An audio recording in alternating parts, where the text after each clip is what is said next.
Tasman na vishmaya karaya purusheshu mahatmasu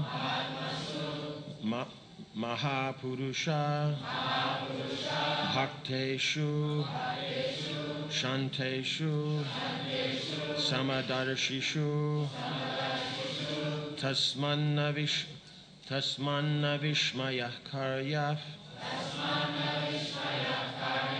purusheshu mahatmasu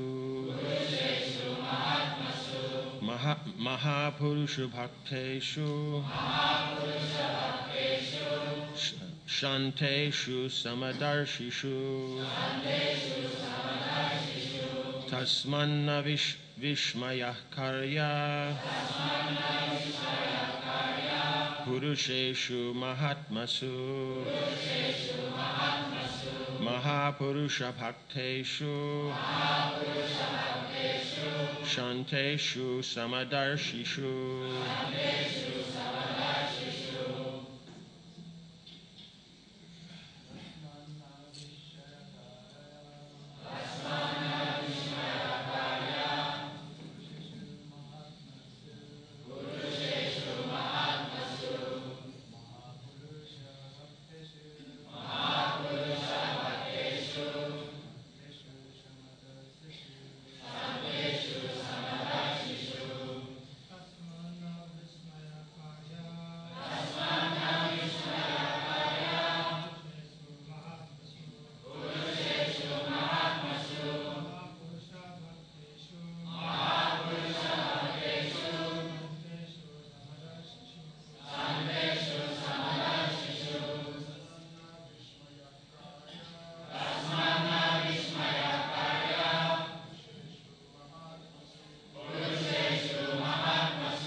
Tasya, of him, the Lord. Cha, and. Ayam, this. Mahabhagaha, the most fortunate. Chitraketu, King Chitraketu. Priyaha, beloved. Anugaha, most obedient servant. Sarvatra, everywhere. Samadrik, sees equally. Santaha, very peaceful. He, indeed. Aham, I. Cha, also. Eva, certainly. Achuta Priyaha, very dear to Lord Krishna, who never fails. Tasmat, therefore. Na, no. Vishmaya, wonder. Karayaha, to be done, Purusheshu, among persons, Maha-atmashu, who are exalted souls, Maha-purusha-bhakteshu, devotees of Lord Vishnu, Santeshu, peaceful, Samadarshishu, equal to everyone. Translation. This magnanimous Chitraketu is a dear devotee of the Lord. He is equal to all living entities and is free from attachment and hatred. Similarly, I am also very dear to Lord Narayana. Therefore, no one should be astonished to see the activities of the most exalted devotees of Narayana, for they are free from attachment and envy. They are always peaceful, and they are equal to everyone. Purport. It is said, Vaishnavara kriya mudra vigyehana bhujaya. No, bhujai.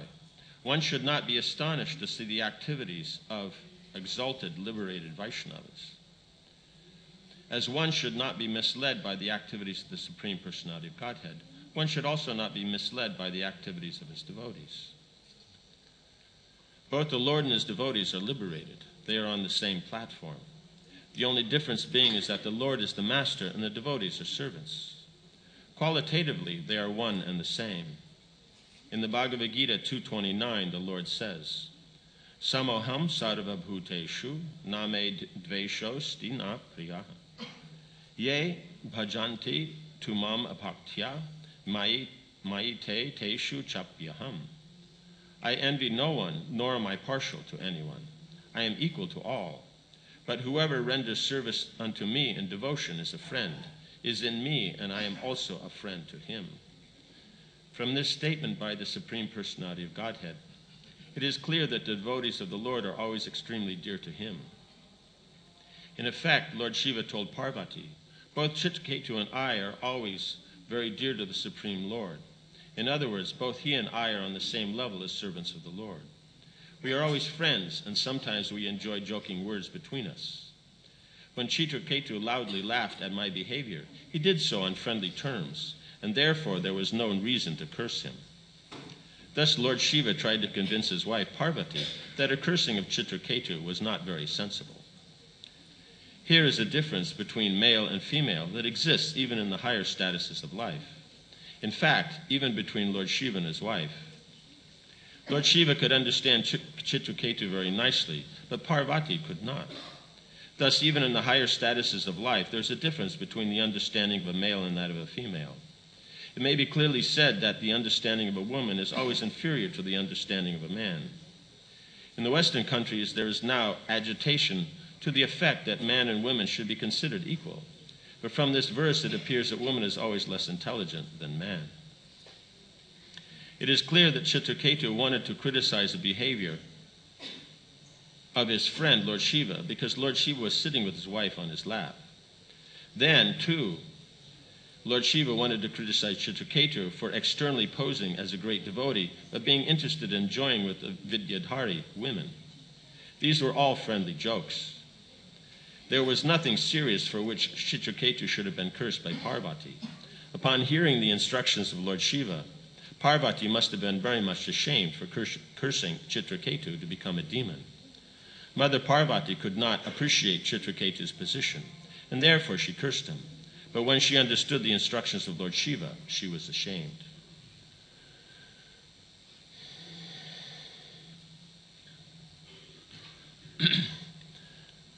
So the position is being brought out here, how to understand things as they are.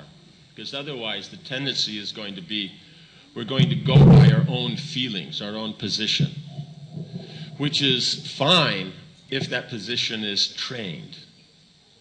Right? If you're trained in something and then by practicing it you become expert at it so it's spontaneous, that works very well.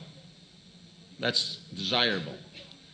But if due to lack of training or lack of practice, that spontaneity that's manifested is not based on the recommended practices or understanding, then it simply is a disturbance or unnecessary. So that's what Lord Shiva is pointing out here, is that because of the nature of the great Vaishnavas, you can't deal with them and react spontaneously like we do from the material platform. Because if we do, we will make mistakes. That's the principle that's here. So to avoid such mistakes, then we must always bring everything back to the Scripture, see everything by the Scripture, Guru, Sadhu, and Shastra. Then there won't be mistakes. And we see here is that mistake has been made, but as Prabhupada points out, then Parvati would feel ashamed. Because then she's understanding how the things actually are. And so that is the proper position. Right? If one's done something wrong and it's been shown how it's wrong, according to the correct understanding of the Scriptures and the Acharyas, then one should change one's position. Excuse me. One shouldn't doggedly hang on just because one has the attitude that I must always be right. Because when we're dealing with discussion or when you're trying to establish a point, then that discussion to establish the point, then Krishna is the siddhanta of that point, of the conclusion. If we don't come to a conclusion based on Guru, Sadhu, and Shastra, then we haven't actually used the process properly. We've misapplied it. We may have been logical, we may have just used rhetoric. Whatever it is, if we don't come to an actual conclusion that's supported by the Scripture, then we haven't actually done any benefit. It's been a waste of time. So we see here is that because Parvati being such a great personality and Lord Shiva being a great personality, so in this discussion, then it's appreciated that his position, what he's saying is correct, and her position that she took was wrong. And so then the attitude is adjusted. She's feeling ashamed. So Prabhupada's pointing out is that we have to be very, very careful in this.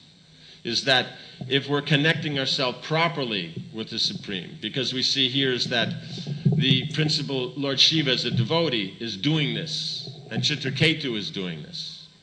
But what is happening here is Parvati wasn't doing that. She wasn't seeing from that position. So the feminine position becomes very weak if it's not connected to the Lord, because then the spontaneity will be off. Right? Because you see, is when one practices something, one becomes good at it, one then naturally just does something. But here we're talking about Lord Shiva, as he explained before, is that because of unalloyed devotion, then the devotee knows everything as it is. Right? They know the material world, they know the spiritual. If you know Krishna, you know the internal, external, and marginal potencies, how they function. Sometimes a foolish idea comes up is that Prabhupada was here, he's from the spiritual world, what does he know of the material world? You have to ask experts like us who have been here since eternity, right? You know, we have the authority here, right? But Lord Shiva points out that that's not actually a proper position. If you know Krishna, you know everything. So you know the material energy. So therefore, they know how to behave, how to deal. So here we have two Vaishnavas who are doing something that would be not according to your standard methods of Shastra. Not that we can't find other positions, because that's what Lord Shiva is expressing now. But in the standard rules, in formal situations, you don't sit around with your wife on your lap. Right? When you're at home, yes, but when you're in public, especially when you're giving classes and stuff like that, you don't do that. It's like that. I mean, especially first thing, are you big enough that she can sit on your lap and you can still give the class, right? And not complain that my leg hurts and, you can't see, her hair's in the way, stuff like that. So you have to be able to have certain qualifications. So therefore we can see as Lord Shiva is very masculine here, that he's big enough that he can actually do this and his wife can sit on his lap and there's no problem. But it's not standard, right? It's not standard. And so, yes, it's not standard, right? So means that if you wanted to make sure that your wife is smaller than you, right? You have to like that, So Chitraketu jokingly is pointing this out just because it's not based in the Shastra. So even though it's a criticism, it was a joke because he knows Shiva's position. So there's nothing actually wrong here. Right? Because whenever you discuss it, always Shiva and Parvati, Lakshmi Narayan. So no one has a problem here. Right? Means if Vishnu's sitting with Lakshmi on his lap, Shiva's sitting, no one complains. But if Indra was doing that, you'd say he's a gross sense gratifier. Why? Because he's Prakriti. They're Purusha. So Purusha being with their energy, you can't separate them. So that's fine. But here is that the living entity is taking on a position that's not actually natural. Right? And being the controller and enjoyer. But Shiva and Vishnu, they are. So then no one says anything. All pictures sitting like that, no one says anything. You never see a picture of Indra with his wife sitting on his lap. Right? You just don't see it. So, yes, so he's pointing out that it's generally not done, but we can say from Shastra we take it further, but he's just taking the common, ordinary. Otherwise, how will it be fun?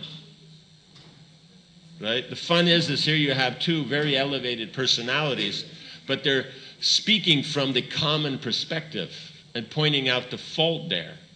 So in that way, indirectly, it's a glorification because the exception establishes the rule. Sorry if this militates against all modern concept of thinking, that someone says something, then immediately we race through where we can find an exception and then present it, and then, ta-da, here it is, you're defeated. But actually, it proves the point. Because you had to work so hard to find one example, that means, what does that mean? All the 999 other ones, those are all support. So here is that it establishes the rule. So Lord Shiva, that he's doing like this, and he's using the common perspective, then that shows that he actually is special and elevated, and that it's not a problem. But it's done in joking where so it seems like this. That's just the nature. So he says they're friends, they're equal. This kind of joking is only amongst equals. Right? If someone's senior, junior, you don't do this. Right? But if they're equals, then that chivalry is that kind of mood is very common whenever it comes up. Right? So therefore, he's pointing out. And then Lord Shiva then says back the other way. It says, what are you talking about? I'm just sitting here with my wife. You're sitting there in an airplane full of Vidyapurna girls. It's as if your position is any better. Right? Okay, maybe they're not sitting on your lap, but still, hey, how many can fit inside the airplane there? Right? So that's the principle. They're just joking with each other because they are transcendental. And so being in the transcendental position, they're unaffected by this. The common man would be affected. Right? Even if the Lord Brahma is affected. Right? So they're pointing out is that they would be in a position to be affected, but they're not. So that's the joke. But Parvati didn't catch this. Right? That's what we're saying here. So those are probably pointing out as less intelligent. Right? So that aspect is because the less intelligence means that one's working more on the platform of the mind, not from the intelligence. It doesn't mean when we say less intelligent, when the Vedas talk about less intelligence, they're not talking about IQ here, they're not talking about skills, they're not talking about memory. They're not talking about any of those things. That's not the Vedic standard of improved. It's a matter of seeing things connected to the scriptures and seeing then from the scriptures back to devotional service. Because otherwise, seeing things religiously, that the women are going to be very expert at. That's the nature. So therefore, she's speaking from that platform of religiosity that they were joking on. They were joking on the platform of religiosity, but religiosity for her is serious. So therefore, she said, this is irreligious. You can't criticize someone senior this and that. She didn't see the position that they were in as Vaishnavas and that they were and being equal as friends and just having a joking word. And so because of that, she was just seeing it from the religious point of view rather than that transcendental point of view. That's where we mean less intelligent. Right? So that's the point. The gopis, they love Krishna not because of intellectually understanding how great he is, just he's so nice. So that's the advantage. It means you take the feminine nature and connect it to Krishna, it's an advantage over the male. Because the male always has to have a reason. Right? So if it's on the material platform, always having a reason means you think about it and whether I should do this or not. So the female would be on the weaker position because she does it. But if it's connected to Krishna on the spiritual platform, then it's an advantage because you just do it because it's nice. That connection to Krishna is perfect. Or the men are still sitting around and, well, I don't know, how much, this, that, and, if I'm a peacock, how many feathers do I have, like that kind of jazz. Like that. Ladies don't do that. Right? So does that make sense? So that's the whole thing is everyone should know what's the strength and weakness. So as Prabhupada points out, the modern concept, no, everyone's equal. That's why nothing can work socially, and nothing will function if you work on the equal position. Because nothing works if it's equal. If the pots and the vegetables are equal, the vegetables and the spoon are equal, how is it going to work? I put the spoon there, I grab the cauliflower, push the spoon around in the pan. Be very careful it doesn't fall out, because when it hits the floor and it splatters, you can make a mess on your clothes, or, it's a problem. Does that make sense? But if we can't tell the difference, how will we do anything? How is that called intelligence? So we're trying to say, no, everyone's just as intelligent, so we're going to profess something that's so unintelligent, it becomes intelligent, right? I had a friend once, somebody was telling him, it was a New York thing, we'll see if it works. So it gives the idea, right? He was saying, I'm going to sound you so low, you're going to have to look down to look up. Does that make sense? Yeah, okay. Does that make sense? So the guy was from Brooklyn, right? No, excuse me, the Bronx. Bronx. Okay, so therefore it just goes the opposite. That's the whole point. It goes the opposite. So one has to be very, very careful, is that it looks, I'm going to present something so unintelligent that's going to be so intelligent. Right? But that's the problem. It doesn't work like that. Intelligence means according to Shastra. Right? So until one's liberated, one has to function according to Shastra. So until the liberated position, acting according to Shastra with intelligence is superior than acting spontaneously based on one's material attachments. Once one's liberated, then the attachment is to Krishna, then that is superior to functioning on the intellectual platform based on Shastra. But until one's liberated, it's not superior. The feminine nature is not superior. Once it crosses that point, then it's superior. That's why in the spiritual world it's the highest. The material world would be the lowest. So the spontaneous affection of Mother Jashoda, the gopis, that's higher than the other rasas. But in the material world, it will be the lowest. Why lowest? Because that will keep you here. Why highest? Because that will keep you there. Right? So one has to be able to distinguish there. Then one can use to advantage. Because we have to remember, the particular conditioning we have this life is just what we have now. What we had last life, what we have next life, that's something totally different. So the point is, be intelligent. Know what you have, know how to use it. Then you have an advantage. Right? Does that make sense? It's like, let's say you're left-handed, not right-handed. Right? So if you pick up something with your right hand, someone says, oh, can you do this for me? And you pick it up with your right hand. And they say, aren't you left-handed? Oh, why you're discriminating? I can do anything with any foot. I can do it with my toes if I want. Like this. Okay, great. But how good is it going to be? So the intelligent person knows, this things I do with my right hand, this I do with my left hand. Does that make sense? Then you get stuff done. Right? There's a group of people, then someone's stronger in this, he should do this, I'm stronger in that, I'll do that. So then it becomes a teamwork, there's relationships. So that's, the Vedic points out relationship, because if it's here, then you have to have a teamwork. Otherwise, if everybody's exactly the same, then why does anybody need anybody? Because if everybody has exactly what you have, what is anybody else bringing to the table in your relationship? What do you bring to the table for their relationship? Nothing. So there's no need of relationships. So we can understand this concept of equality, though sounding so nice, is actually impersonalism. Straight up front impersonalism. Nothing less. And its effect will be nothing less. Because Prabhupada said, if you take up these paths of impersonalism and voidism, it will end in sense gratification. So where does all this stuff, equality, end up? Sense gratification. It's just the way it ends up. That's the direction it goes. So that's the difficulty, is that unless we know what we're working with, then we'll be bewildered, because guaranteed, Maya knows what she's working with. Right? So, in that case, one could ask, well, then how did she make this mistake? She's great Vaishnavi, how would she make the mistake? Because it was the Lord's arrangement. Otherwise, she wouldn't make that mistake. Right? She knows everyone's position, how everything's working, because she's managing the material world. Therefore, it points out, if we were so machismo, why would we be comfortable with the one who's managing the whole material world is a lady? We understand that.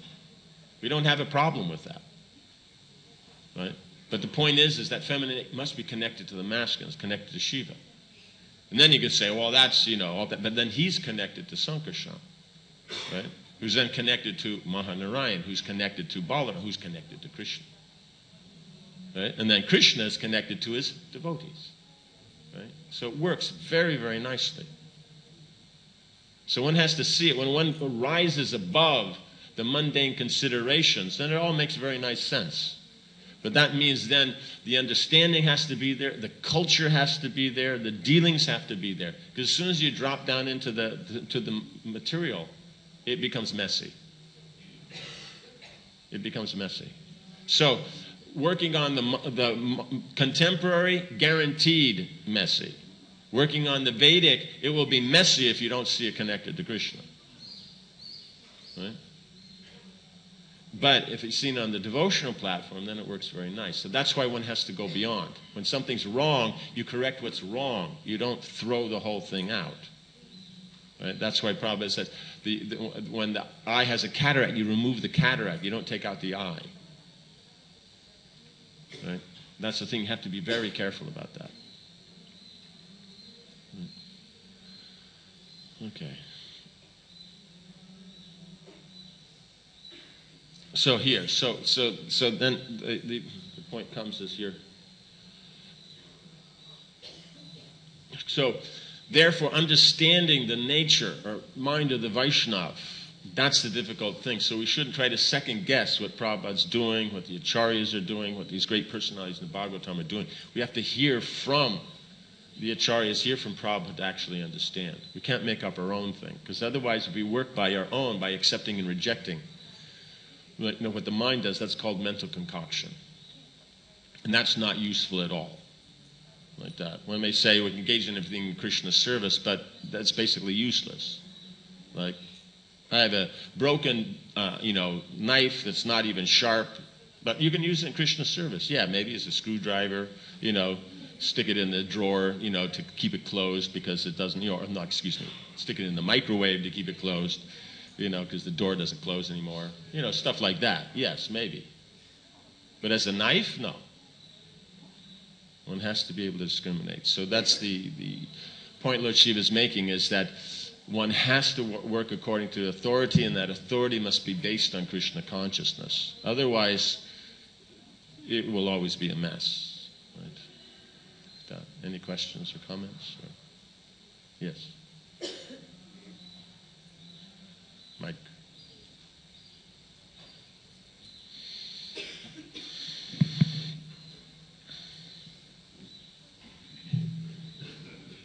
Over there.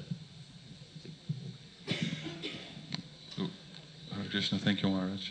So we were saying that until we're liberated, we have to work with what we have. And then yet we hear also that the moment someone takes up Krishna consciousness, technically they're liberated. So yes. Can you expand a little on that?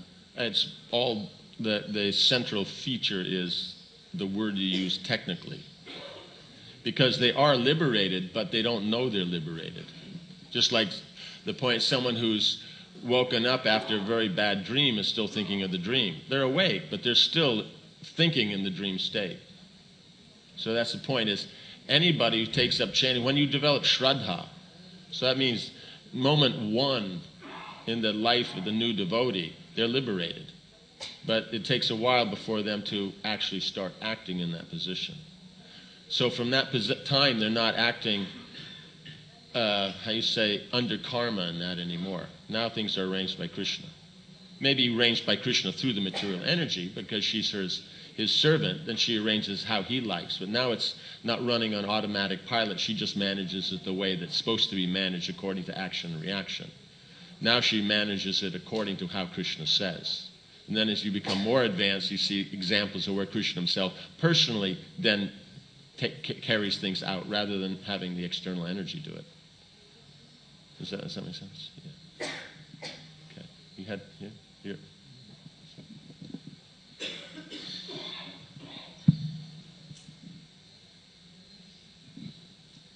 How should a practicing devotee discriminate which devotee to hear from or not, since it is hard to understand the mind of a Vaishnava?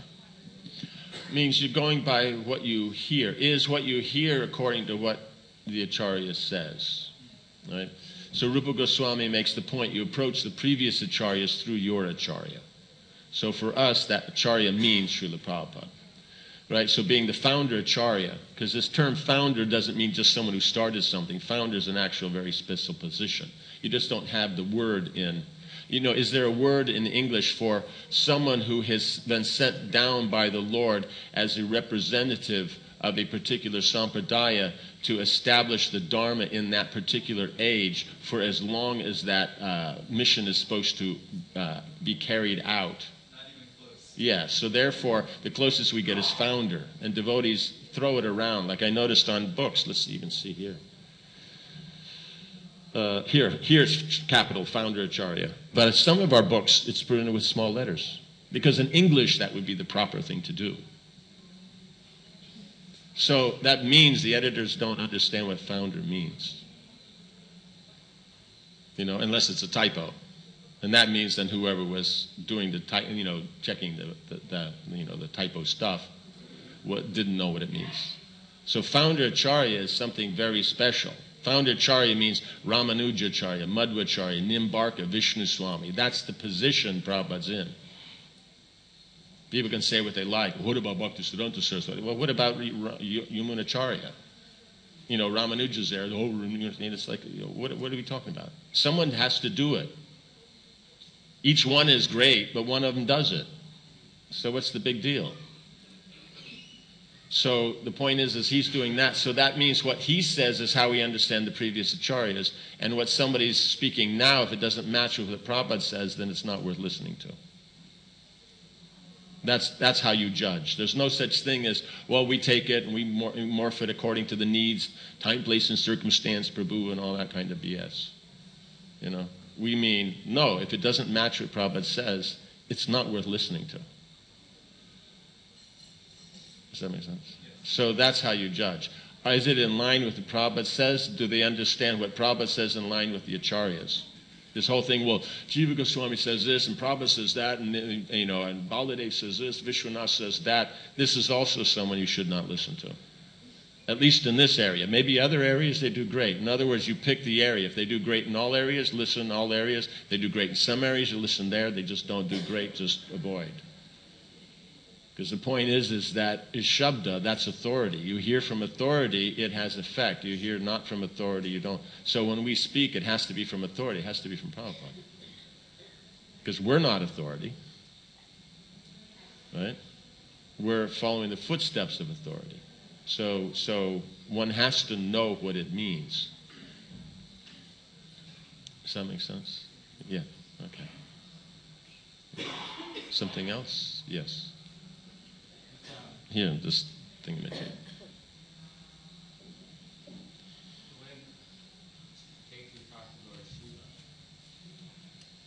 It's a little bit like Jagannananda Pandit. He was a great devotee of Lord Chaitanya, but he criticized Lord Chaitanya. He said that, you're hanging out with a boy whose mother is a widow, and she's a young lady, and people might whisper about this, and Lord Chaitanya sent him away. It's mentioned in the purport there that the devotee has to have implicit faith in the spiritual master. Never criticize the guru. If he sees the spiritual master go into a liquor shop, he should think he has some business there just to preach.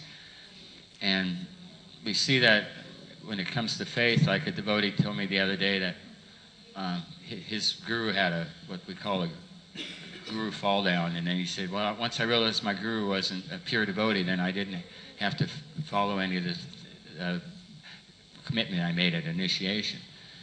So you say that Prabhupada is the absolute authority. There's Prabhupada disciples in California that say that he just like everybody else, he just has an opinion. That's why Krishna's put the San Andreas fault there. So they should be careful. With Prabhupada, they're on the wrong side, because unless they're up in the hills, then they're on the wrong side. Because of the offense made by not having faith in the guru. Point is that it's like what was his? I can't remember what his name. It's one of the great Hollywood authorities. They made the point that everyone's got an opinion, right? So that's not a big deal that you have an opinion. Everyone wants to know, what's your opinion? But probably make the point, what's the use of opinion? What's the use of my opinion? Is what the Shastra says. See, the thing is like this. Okay, Guru has a fall down. Okay, it happens. Even at the time of Lord Chaitanya, it's mentioned it was happening. But you don't need to put it in the book because it's not Facebook. It's called Bhagavatam. It's called Chaitanya Charitamrita, right? So you don't put those things there, right? Right. So therefore, you talk about what is the ideal, because people falling down, that's pretty standard. People doing something exceptional and staying Krishna conscious. Now that's special. That's inspiring.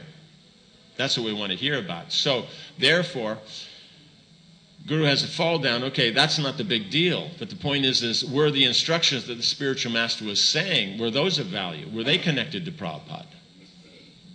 So, if they were, then what's the meaning of following the instructions? That's the problem. Now, you may say that if they're in a fallen condition, so they're not giving instructions, you have to carry on with further instructions, so that you hear from other Vaishnavas who are properly situated. So that's called Siksha Gurus. That's the point of Siksha Gurus. Siksha Gurus, they are there to support the position of the relationship with the Diksha and Siksha Guru. So it just carries on. It's just like you're driving. It would be just like, let's say you take the bus from here, you get to Runagat, the bus breaks down. You don't say, oh, this bus is bogus, I'm not anywhere and all that, and then walk back to Mayapur and then catch another bus. That's called foolish. Bhaktivinoda Thakur makes that a very strong point. You're a fool if you think like this. Point is that bus got me that far, we're grateful, now we get on the next bus. Just make sure it says Calcutta, right? If it says Timbuktu, get a little worried. And if it says Tallahassee, really get worried. Right? So, does that make sense? Well, so, therefore, this whole thing is, he felt, I don't have any obligation. What do you mean? So that means, then, if that's the case, then if you're taking that position, fine, you can take it, but that means you're not connected to Krishna anymore in the way of that you're serious about devotional service, because initiation means Krishna recognizes you're serious about the process. This whole thing is, oh, Guru goes and I stay in my position. You reject Guru, you reject the relationship, you reject that position with Krishna. You have to know what you're dealing with. Devotees love to play around as if they're so expert at something we've only been doing for a few years, They have to know what they're doing. There's a culture here. That's why the Vedic culture is accepted. That's why this West Coast concept and when I say West Coast here, I mean Southern California. Leave the Oregonians out of this, okay? Southern California, that they just have their own opinions and their own feelings, and that's all it is. It's common knowledge in America that West Coast, they just do what they feel like. It's not based on something. New Yorkers do something because, there's some plan to it. Southerners, because there's relationships and all this and that. West Coast just does it because it's all about them. As long as they can say it nicely and not step on anybody's toes when they say it, then everybody applauds. But it's a very, very weak mental position, social position, philosophical position to take. West Coast is not a position to take, and it has any validity in Krishna consciousness. Just because everybody around you says the same thing, so what? Just go a few miles over, and in Nevada, they'll pull out their shotgun and blow your head off. They're so conservative. You know, and all this is we are the world, and what we think is everything, and this is the way it is. It's not. You go any direction other than where they are, and nobody thinks like that. It's really unique to the West Coast. Does that make sense? Krishna says that there's, for one who has faith, is faithless, there's no happiness in this life. No, and we notice that with the Prabhupada's disciples, their disciples, it seems like there's people who have just complete implicit faith in their spiritual master, and then there's people who have less, you know, like they criticize. Yeah, they like to play around. They work on the relative platform. So is it the disciple that has Shraddha is actually able to make advancement, and then without Shraddha, he's not? He won't, yes. If you have Shraddha, it's basically like this. If you have the Shraddha, you carry on, even though you don't carry on with their, means in other words, what instructions they gave you up to that point, they're valid, you follow them, right? But now for further direction, you take from someone else. And by you advancing in devotional service, that benefit will go to the person who initiated you. Just like we see Dhruva Maharaj heard from his mother, then further heard from Narad Muni. He used Narad Muni's instructions to come to the perfectional platform. From him coming to that platform, his mother, who was the guru on the first platform, went back to Godhead also.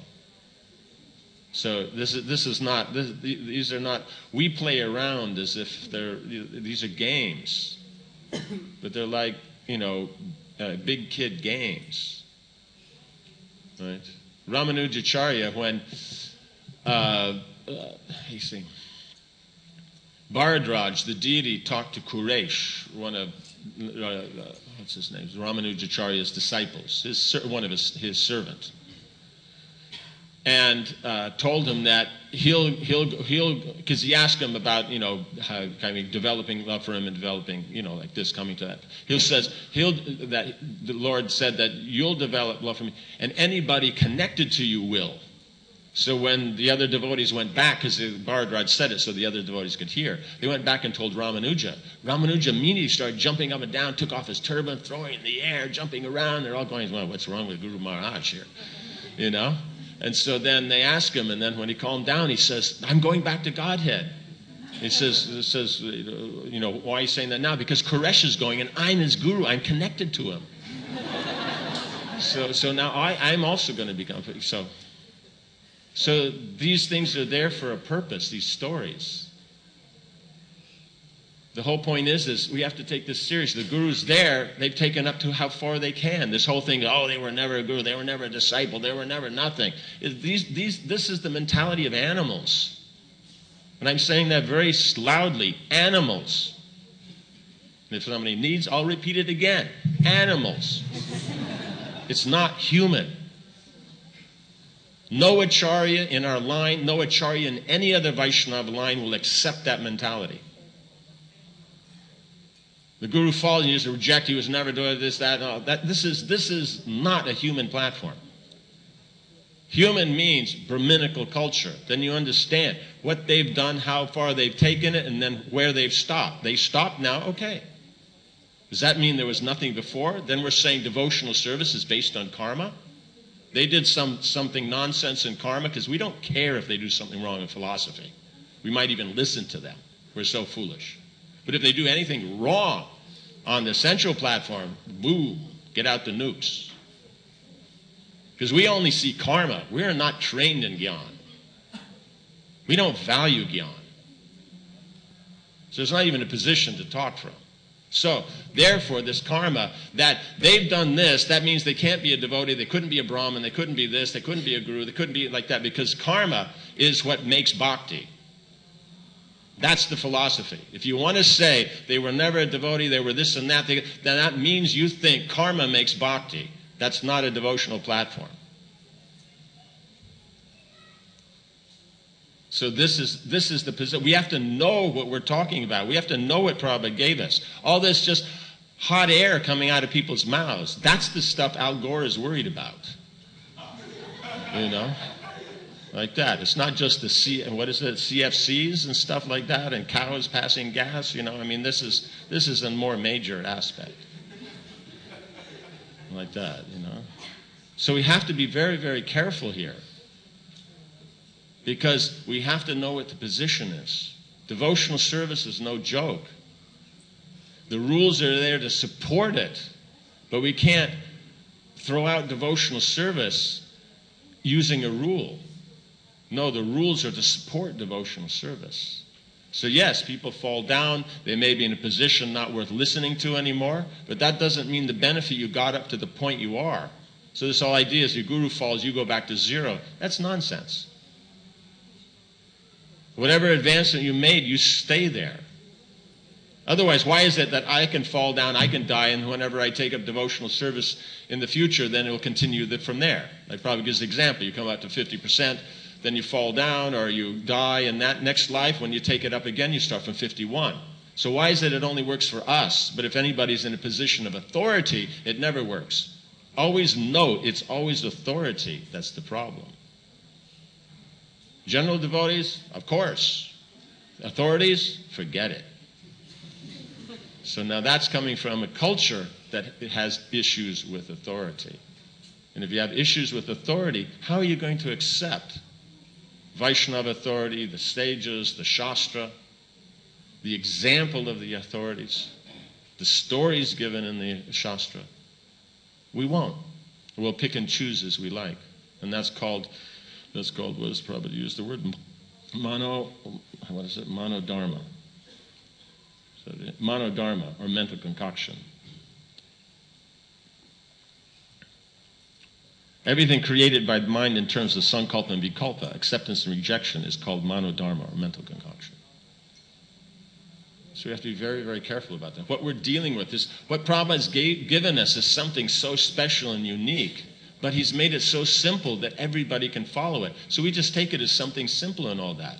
And if we want something sophisticated, we go definitely to someplace else other than Prabhupada to get it. Prabhupada organized a world Sankirtan mission that none of us can do, but instead of going to him, how did he do it? We have to go to outside people. And I haven't seen it work in the last 20 years for all the going to the outside professionals. It has not worked.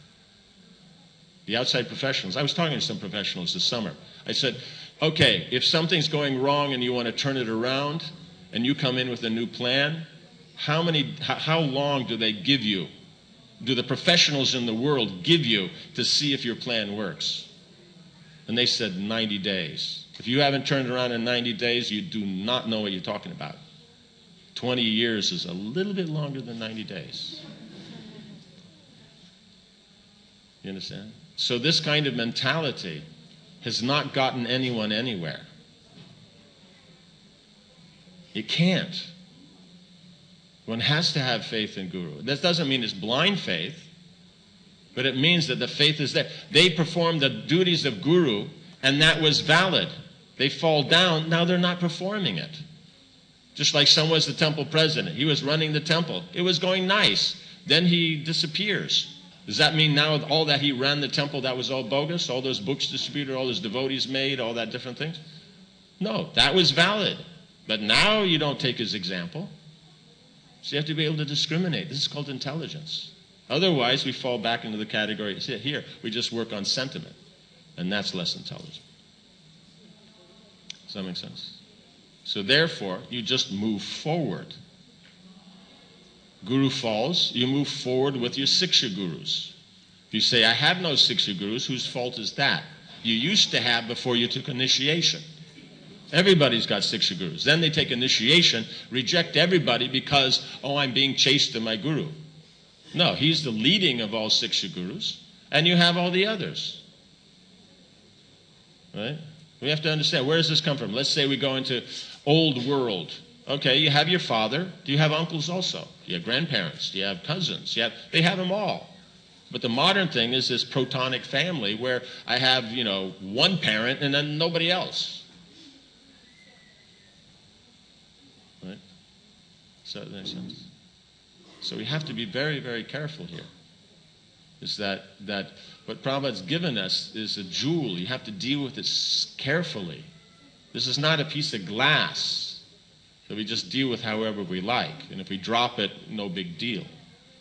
This is a jewel. Does that make sense? So that's the position. These other things sound great to neophytes, but in reality, the acharyas aren't very impressed. Does that make sense? Yeah.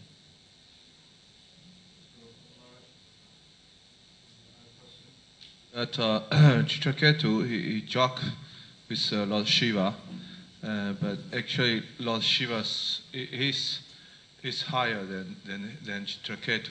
On one level, yes. On another level, no. In other words, they're both transcendental, so they're the same. But as far as the etiquette goes, he's higher. But they were equals, so then he could joke like that. See, the problem is thing to learn socially from this is don't joke about a guy in front. It means, in other words, don't joke about a guy on a man's level when the woman is around. You just don't do that. If you're going to joke when the woman's there, you joke that it's female friendly. Because if they don't think it's a joke, then you're in trouble, right? Because the point is that the conjugal rasas has more influence than the friendship rasa. So that means you as a friend won't be coming around for dinner anymore. You have to understand what's happening here, right? So we learn that from this also. Does that make sense? So the point is all these things are true, but you have to know which ones to apply where. So that he could joke like that, it's true. He can, because Shiva's saying. The position of the Vaishnavas is the same, because they're all on that same transcendental platform. But at the same time, is that within the social context, then you have higher, lower, and all these different things. And the husband and wife is a social context. Right? So therefore, not considering that, he gets into trouble. But we even know that even that would have gone by because of her position. She's grave, she's thoughtful. Right? But the Lord arranged it to bring Chitraketu back to Godhead sooner, that she would not understand it and would curse him. Because otherwise, if the Lord hadn't arranged it, she would just sat there and probably had a little smile on her face also. And how cool it is she can sit here on her husband's lap while he gives class to all these great sages. You know, who else can do that? You know, so she's special. You know, she would take it as, yeah, cool. But she didn't. So it was Krishna's arrangement. Does that make sense? Yeah. That's why we have to take what the acharyas say. Yes. I understand that all these pastimes are made for us to learn the lesson or how to live our life. As you mentioned that in the pastime, like Lord Shiva is transcendental, and the pastime also what's happening, like when you mentioned like Lord Brahma is not at that position of Lord Shiva. Mm-hmm. So my question is, suppose we as devotee presently in Kali Yuga, should the men think like that women are less intelligent, and then women should think that they are inferior to men? Like I'll give you an example. There was a brahmachari who got married and they were building their house. So every time he wouldn't listen to his wife, based on the Shastra, that Shastra says women are less intelligent. So yeah, and he was right. And the wife was suffering like anything, like why you don't listen to me? Like I want the room to be here, the kitchen to be here. Mm-hmm. So if you can explain on that. And he was like, Shastra says woman is less intelligent, so yeah, I shouldn't listen to you. But then he should define less intelligent. That's the first point. How does he define less intelligent? Yeah, that's... The point is the men will all say, yes, women are less intelligent, women should follow the husband, you know, like this and that. But say, explain it. What does less intelligent mean? You'll get a blank. What does it mean follow? You'll get a blank. Just everybody can just, you know, okay, let's say they say here, okay, let's say, here's a question. What are the duties of women? You'll see the women will kind of sit there. All the men will shoot their hands up. Right? And they'll only say those two things. Right? So, okay, now let us point out, because Prabhupada does make this point also, not all the time, because he's trying to make a general point here. But there is the specific point that Prabhupada does mention, okay, now if women are less intelligent, how intelligent is it to marry one? Right? So in other words, you have to be more stupid than the lady to marry one if they're so unintelligent. Right? Does that make sense? Yeah. So that's the first position. Is okay, they're less intelligent, fine. But then what's his position? Right? That's one. So less intelligent means, as far as the Shastras, meaning intelligence, means the ability to distinguish between matter and spirit. That's how you define intelligence. Shastra's not dealing with the apara vidya aspect of the skill in these areas. Otherwise, if you ever read in Krishna book about when it's talking about Krishna's 64 arts, and one of the arts in there is about knowing the omens. And so then Prabhupada then refers to this book called Konar Vachan. So Konar was a princess. So when it comes to astrology and omens, she's the authority. The only other person you hear of authority when it comes to omens is Sahadev. That's the only two people you hear about. Astrology, maybe this one, astronomy, that one, but omens, you only hear about these two. And she's put it in, Sahadev can tell you what's going on there, but she's written it into verse that the common man can understand how the omens are working. She's put it into like verses that, okay, if the end of Magh, if there's a rain, then that means that the king is good and this and that, and also that's the time when you want it to rain for the crops. You know, so she's put all these different things like that. So that's not the point that is being said here. That is not at all. So many times you see in history, the kings will ask their wives, other ladies, what is their opinion?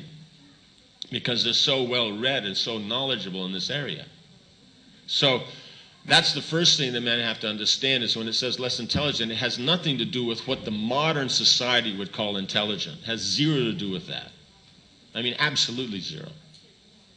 Like that. Does that make sense? Yeah. So that's the first position. That's not what it's talking about. What it's talking about is the ability to tell the difference between matter and spirit.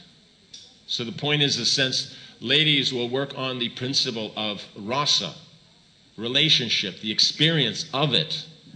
So something that's giving a good experience, that's considered superior than something that's not. Right? Does that make sense? It's just like this. Someone's building you a house. Is that a bad thing? If I say, hey, I got someone who'll build a house for you for free, is that a bad thing? No. So therefore, what's the problem that the lady's having in this house building? She's getting a free house. It's the experience that is there in interacting with her husband that he doesn't listen. That's the problem. You understand? That's where she's suffering. She's not suffering because she's getting a house. She's suffering because in the relationship, he's not listening to her. There is no relationship. Right? Because what? Okay, you're going to say, okay. Now let's take another thing. Let's take a small child, a toddler. Would we say they're super intelligent or less intelligent? Right? They'll stick their hands in their hair, stick anything in the mouth, trip over everything. You know, if it's dangerous, they're going to have problem. Right? So would we call them more intelligent? Would you call them equal intelligent? No, we'd say they're less intelligent. Okay, now in culturally, how do we deal with them? Oh, they're just less intelligent little kid and stuff like that. Would we consider that a nice parent? No, it's like that. And the kid wants this, he wants to eat, he wants to do that. So what do? Do they accommodate or go, oh, you're a less intelligent kid, you don't need to eat now? What would we say about a person like that? Right? So why is it when you shift that over and the woman is supposed to be less intelligent, why don't they apply the same formula? In other words, if they are actually less intelligent, then you would take care of them. They want this, they want that, they want the room over here or over there. You would do it. They'll do it for their kid. Why won't they do it for their wife? right? If kids are important, then wife would be important because they produce the kids. So it's, come on, do the math here. Does that make sense? So that means that they're not applying it. So, in other words, just as you would call them a bad parent for doing that to their son or daughter, you would call them a bad husband if they do that to their wife. Though, unfortunately, the men won't understand that. It's kind of like, they're just like, what are you talking about? Like that. Men that do understand, they don't do that. So it's either they understand, they'll never do that, or they don't understand and they do it and they think it's their right. But actually, it's like this. If someone's less intelligent, why you wouldn't be? Why would you have to bring up you're less intelligent? Unless you're actually afraid that they're as intelligent, if not more. Otherwise, why bring it up? It's just like the kid does something stupid. You say, that wasn't intelligent. Do I say, I'm more intelligent than you? Anybody ever does that? So that means they feel threatened.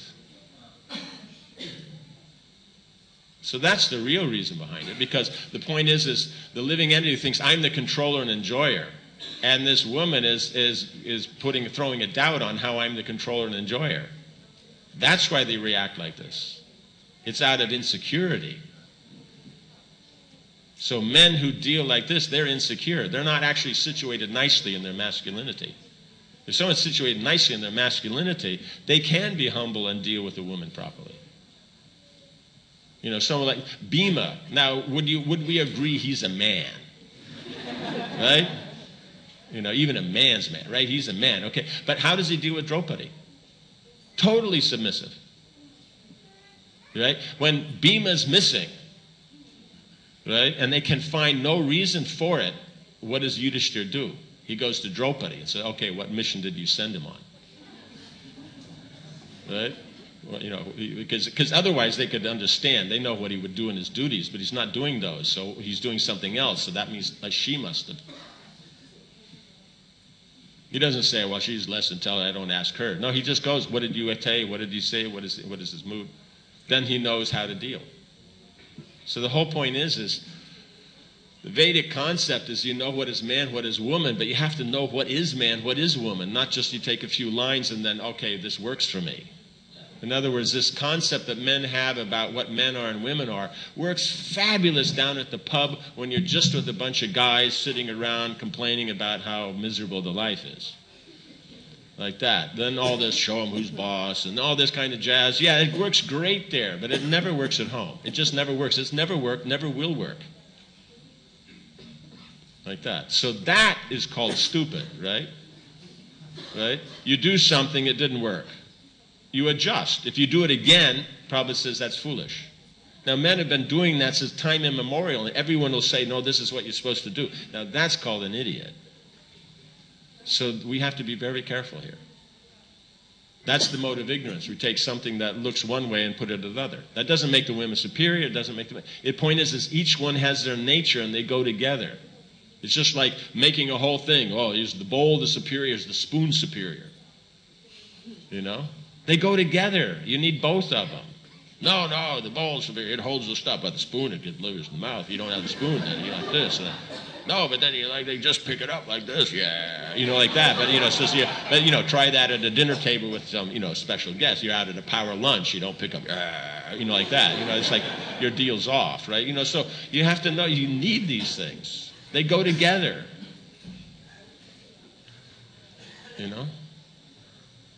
So, okay, like this. What's superior? Your how you say Emporio Armani suit, or that napkin what was sitting on the table under the silverware? Right? Which costs more? The suit, okay. But you're protecting the suit by using the yeah. You understand? So that's the thing, is that these things, because otherwise all these things are there. That's what it says. The husband protects the wife protects the husband. They're a team. The two halves. So if the wife is the other half of the body and you keep thinking less intelligent, that means half of you is less intelligent. So how much brains you thought you had, you actually only have that much. You know? So you have to look at the logic of these things. Because the Vedic culture is about relationship. It's not about control and enjoy. That's us. That's the conditioned jiva. The Vedic culture is how to get rid of that.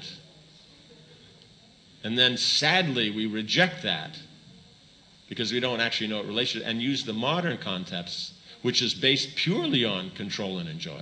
And somehow the other thing's going to work better. Because if I use a pranamoya control and joy rather than an anamoya prana control, I think it's so much superior.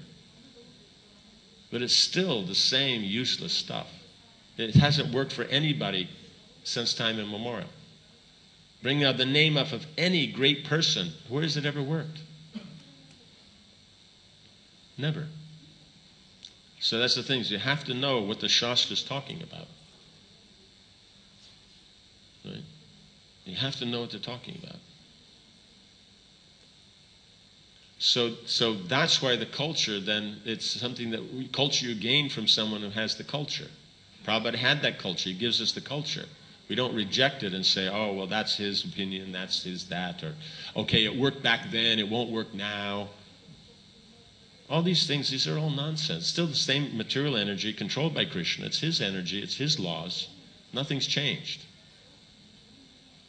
Like that. Nothing changes. Yes? Sometimes you mentioned earlier that some people say that Srila Prabhupada knew about spiritual things, but when you have material things, we should talk to the people in the material world, because after all, they've been here eternally. They know how it works. Right. And we all laughed and we think that's funny. But I've heard a lot of people say that what Srila Prabhupada did when he was here is not to be emulated. He did that because he wanted to get a movement going, and now things are different, and we need to consult outside and find out how to do it now, and even in terms of Vaishnava behavior or in terms of personal relationships.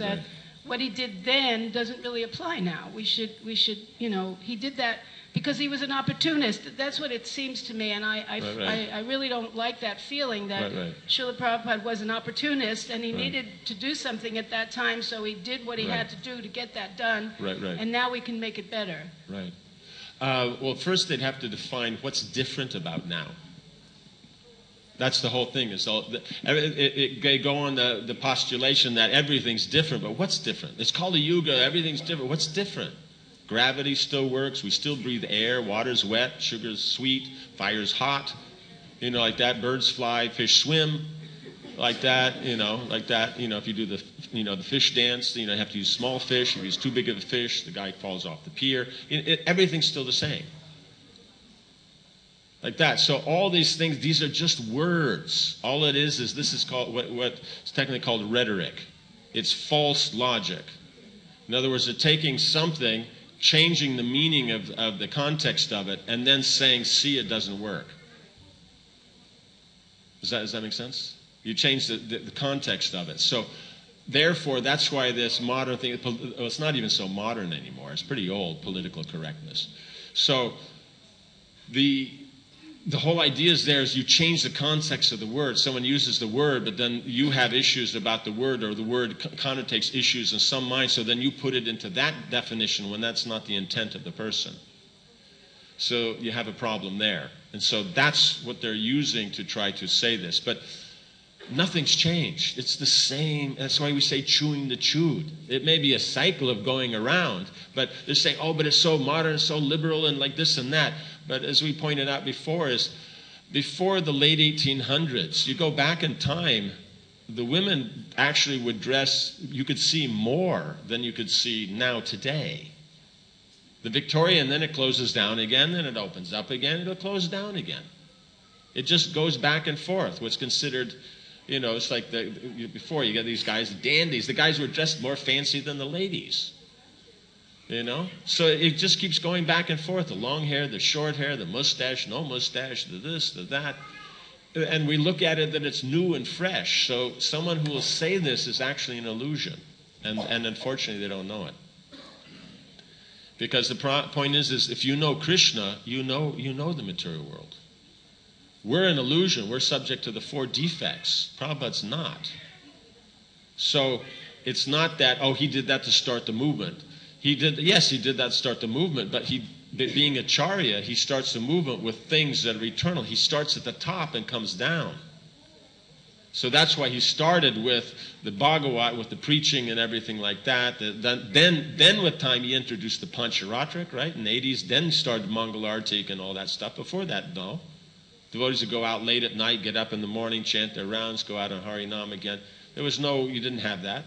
So you introduced the Pancharatrik. When he saw that that wasn't enough either, then he's going to introduce the Vedic. Like this. And he had already introduced 5 aspects of the Vedic. We say Prabhupada didn't introduce Varnashram. 5 out of 8 he already established. He just didn't do Kshatriya, Vaishya, Shudra. He talks about it, but those are the smaller things. If you can create a Brahman, the other 3 are easy. So if we're having problem with Varnashram, because we don't know how to create Brahmins. Brahmins create the other 3. That's what they're there. It means Kshatriya protects people, Vaishya protects cows, Kshatriya knows the Dharma. Brahman knows the Dharma. Brahman knows how to make Kshatriyas and Vaishyas. Vaishyas will make themselves if the Kshatriyas are there. If it's a peaceful environment, then economy goes up. You have the emerging middle class. As soon as there's not peace, the economics goes down. The rich stay rich, the poor stay poor, and then all the middle class become poor. So you only have middle class when there's peace. That's why the Romans talked about the emerging middle class. That was the problem with Caesar, the emerging middle class. It had been peaceful. It was being run nicely. There was good governance. And so there was prosperity. People were coming up. Otherwise, before, senators were rich, everybody else was poor. Now they had an emerging middle class. That's a problem. And who was the middle class support of? Caesar. So that means he has more of a power base than they do as senators. Therefore, you get out the knives and, poke him in the back. Like that. Bhakti Vinod Thakur talks about the emerging middle class. Bhakti Siddhanta started emerging middle class. Today they're talking about emerging middle class. How long is this going to emerge for? It's just something like really special, coming out, really slow, it's like, how long is it going to be, So that means it's constantly coming, going. Rich, poor are always there. Middle class comes and goes. So what they have to understand is these are cycles. They're just there. The modes of nature make them happen. So there's nothing special, nothing new, nothing different. This whole idea that it's so different now, it's no different. The only thing that's different in Kali Yuga than any other yuga is consciousness, that's all. You change the consciousness, and the consciousness is not based on the conditioning. This is the fun part. Oh, that's why I said before, I made that strong point, is we're thinking that bhakti is based on the secondary, on the conditioning, on karma. But it's not. Oh, you can't say that to these people. I've said this stuff to these people all the time. I remember once sitting in New York, they're having breakfast and that, and there was some superintendent of schools was there. He used to drop by now and again, and we talked about and discussed the Vedic education and this and that. He had 5 schools under him in his group. And he was wondering, well, what can we learn from this Vedic that we could apply? Because he was saying, then this is working.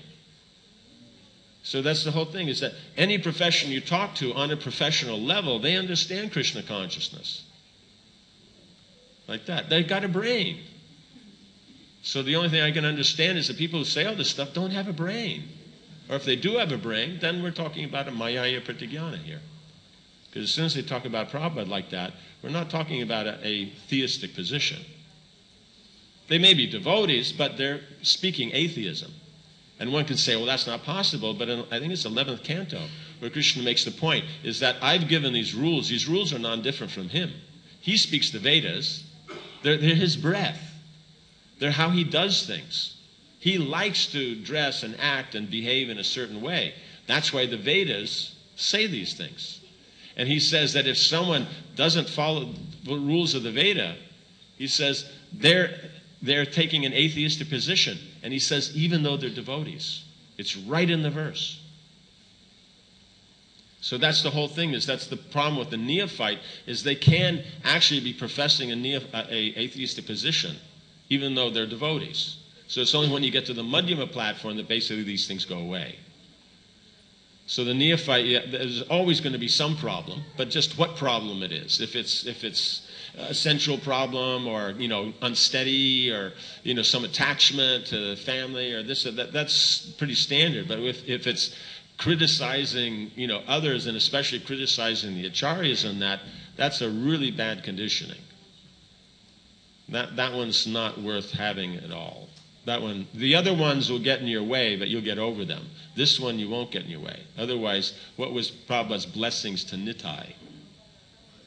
Right? 1,000,000 lifetimes he won't meet a bona fide spiritual master. So one can have that. It is available. It is an option. It's just you have to know what one's dealing with. See, the whole point is it's like this. If I give a book on management to someone who's not a manager, they can read it all they want. They won't get anything. And if they're smart, they'll pick out a few tricks. They'll go to apply it. If the situation's perfectly like the book says, it'll work for them. If it's different, it won't work.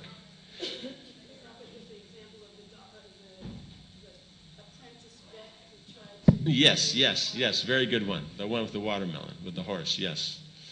So they don't understand. Now, if I hand that same book to someone who actually is a manager, he'll read through it, and there's a few good tricks there he hadn't thought of, because he's successful, but he works in his area. This work has someone else, and so he's come up with, and okay, great. But it only takes that long. That's why I'm saying it doesn't take 20 years. So the point is devotees can be, it means above the conditioning, all devotees can be Brahmins, because the Brahminical position is the nature of the soul. Now, whether they can do the occupation of a Brahmin, like do puja all day, or be scholarly work and that's another thing. But to do devotional activities, the direct ones of the Bhagavat, right, and the simple ones of the Panchara, that they can do. So that means every devotee is qualified to function in the Brahminical capacity. But now, if we're having a problem in the managerial capacity, that's because we're not dealing with managers. It is that simple. A manager goes into something, as like I said, if they haven't turned it around in 90 days, they're not a manager. It's that simple. That's the way it's accepted by the people that write those books, the people that do what those, it says, what is it, that now it's up to 8 qualities, right? The eight things that successful people do. It was 7, now it's 8, Give it another few years when the bank balance goes down. Yeah, the 9 principles. Yeah, like that. Oh, interesting. There was this thing before. It's an older one. I think it's from the 80s. It was the 4 principles. It was coming out of Harvard or something like that. And then he was studying that. One of the big guys in that field, he pointed out, actually, there's a 5th.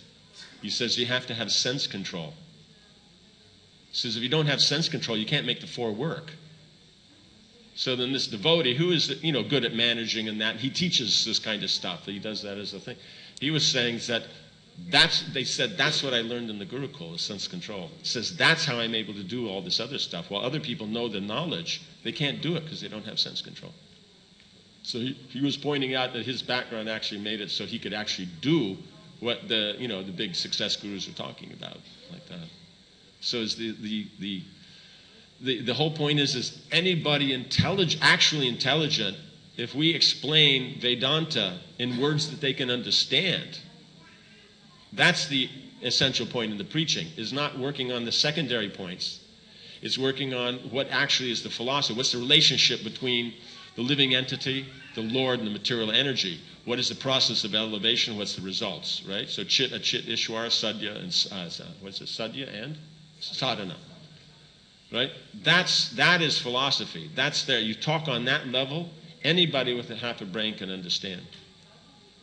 Then, once that's understood, then you can drop down how to apply that in their life, their specifics to their situation and all that. Then it works. But if we try this thing as we start from the conditioning and try to poke our head up through that, we'll never get through. We never get through. Because you can't start there. You have to start on the platform of the soul. Then it works really well. So, if that's understood, then they'll see how Prabhupada's stuff is universal.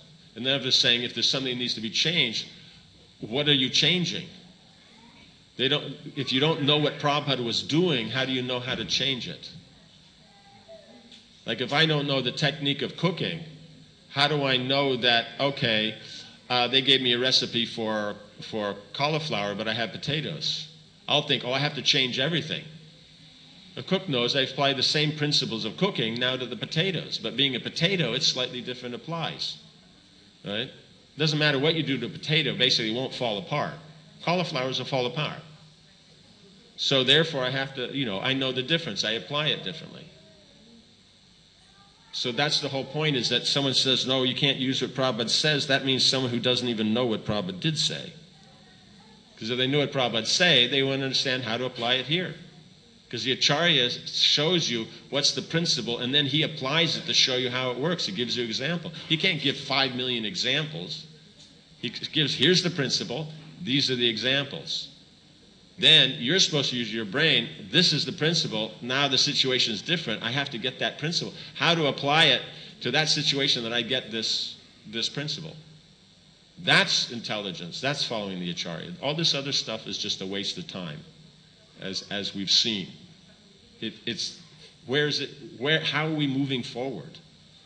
If we use this mentality, I have not seen anyone with this mentality come up with anything wonderful.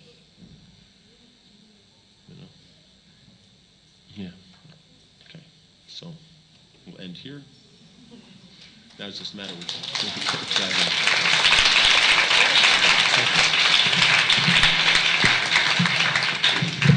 Srila Prabhupada ki